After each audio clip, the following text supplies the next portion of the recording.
Nipah വീണ്ടും ആശങ്കയാകുന്നുണ്ട്. കോഴിക്കോട് ഇന്നലെ ഒരാൾക്ക് നിപ്പ സ്ഥിരീകരിച്ചിരുന്നു. ഫറോക്ക് സ്വദേശിയാണ് രോഗബാധിതൻ.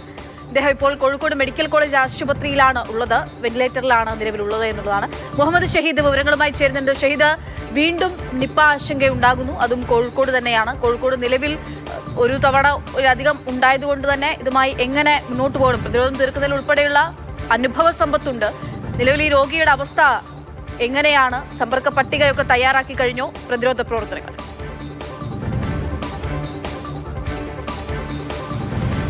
പക്ഷേ കോഴിക്കോട് ഫറോക്ക് സ്വദേശിയായ 41 വയസ്സുകാരനാണ് ഇന്നലെ മെഡിക്കൽ കോളേജ് ആശുപത്രിയിൽ നടത്തിയ പരിശോധനയിൽ നിപ്പ പോസിറ്റീവ് സ്ഥിരീകരിച്ചത്. ഈ പൂനെ വൈറോളജി ലാബിൽ നിന്നും ഒരു ഫലം കൂടി വരാനുണ്ട്. പക്ഷേ പ്രാഥമിക പരിശോധനയിൽ നിപ്പ പോസിറ്റീവ് സ്ഥിരീകരിച്ചിട്ടുണ്ട്. ഒപ്പം തന്നെ ആ രോഗിയുടെ ആരോഗ്യസ്ഥിതി വളരെ മോശമാണെന്നുള്ളതാണ്. വെന്റിലേറ്ററിലാണുള്ളത്. കോഴിക്കോട് മെഡിക്കൽ കോളേജിലേക്ക് മാറ്റിയിട്ടുണ്ട്. സ്വകാര്യ ആശുപത്രിയിൽ വെച്ചായിരുന്നു പോസിറ്റീവ് സ്ഥിരീകരിച്ചത്. പിന്നീട് അത് മെഡിക്കൽ കോളേജ് ആശുപത്രിയിൽ അവിടെ ഐസൊലേഷൻ വാർഡ് സജ്ജമാക്കിയിട്ടുണ്ട്. അവിടെ നിയന്ത്രണങ്ങൾ ഏർപ്പെടുത്തിയിട്ടുണ്ട്. ഐസൊലേഷൻ വാർഡ് നിൽക്കുന്ന ആ ഭാഗത്ത് സാവിത്രി സാബു വാർഡിന് സമീപത്ത് നിയന്ത്രണങ്ങളും ഏർപ്പെടുത്തിയിട്ടുണ്ട്.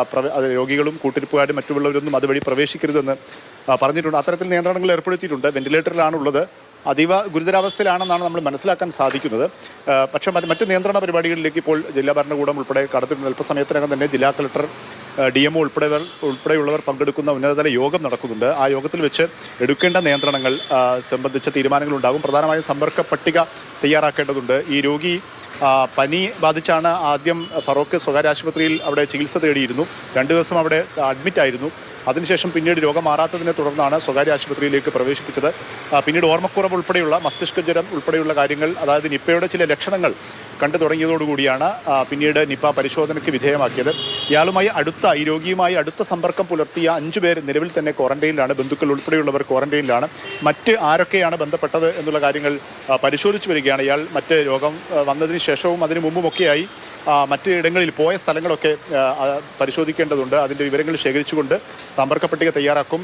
അവരുടെ റൂട്ട് മാപ്പ് ഉൾപ്പെടെയുള്ളവ തയ്യാറാക്കുമെന്നാണ് മനസ്സിലാക്കാൻ സാധിക്കുന്നത്. അതുമായി ബന്ധപ്പെട്ടാണ് ഇന്നത്തെ യോഗത്തിൽ അതുമായി ബന്ധപ്പെട്ട ചില തീരുമാനങ്ങളുണ്ടാകും. ഒപ്പം തന്നെ ഫറോക്കിൽ ഇയാളുടെ താമസ സ്ഥലം ഉൾപ്പെടെയുള്ള പ്രദേശത്ത് കണ്ടെയ്ൻമെൻറ്റ് സോണാക്കി പ്രഖ്യാപിക്കണമോ മറ്റുള്ള കാര്യങ്ങളൊക്കെ ഇന്നത്തെ യോഗത്തിൽ തീരുമാനിക്കും. നമ്മൾ മനസ്സിലാക്കുന്നിടത്തോളം ഇയാൾ ഒരു വ്യാപാരവുമായി ബന്ധപ്പെട്ട് പ്രവർത്തിക്കുന്ന ആളാണ്. ഒരു ഗോഡൗൺ വേണ്ടി ഒരു പഴയ കെട്ടിടം, അവിടെ ഒരു ശുചീകരണ പ്രവൃത്തിയൊക്കെ നടത്തിയിരുന്നു. അവിടെ ഈ വവ്വാലുകളൊക്കെ താമസിച്ചിരുന്ന സ്ഥലമാണെന്നാണ് മനസ്സിലാക്കാൻ സാധിക്കുന്നത്. ശുചീകരണം നടക്കുമ്പോൾ വലിയ തോതിൽ പൊടിയുണ്ടായിരുന്നു എന്ന് പറയുന്നു. ഇയാളുടെ കൂടെ അന്ന് മറ്റൊരാൾ കൂടി ഉണ്ടായിരുന്നു എന്നുള്ള വിവരം കൂടി ലഭിക്കുന്നുണ്ട്. ഇയാൾക്ക് മറ്റ് ലക്ഷണങ്ങളൊന്നുമില്ല. ഇയാൾ ഉൾപ്പെടെയുള്ളവർ ഇപ്പോൾ ക്വാറന്റൈനിലേക്ക് പോയിട്ടുണ്ട്.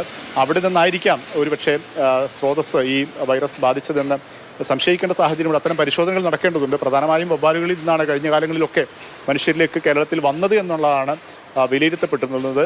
നടത്തിയ പരിശോധനകളിലൊക്കെ ആ തരത്തിലുള്ള സൂചനകളാണ് ലഭിച്ചത്. അതുകൊണ്ട് സമാനമായ രീതിയിലായിരിക്കും. പക്ഷേ നിലവിൽ നിയന്ത്രണങ്ങളിലേക്ക് കടക്കുക എന്നുള്ളതാണ്. അക്ഷയ സൂചിപ്പിച്ചതുപോലെ 2018-ൽ 17 പേരുടെ മരണത്തിനിടയാക്കിയ സംഭവം പിന്നീട് തുടർച്ചയായൊക്കെ നിപ്പ പോസിറ്റീവ് റിപ്പോർട്ട് ചെയ്തതാണ്. അതിന് അനുഭവ സമ്പത്തൊക്കെ വെച്ച് ആ തരത്തിലുള്ള നിയന്ത്രണങ്ങളിലേക്കും നടപടികളിലേക്കും കടക്കുകയാണ്.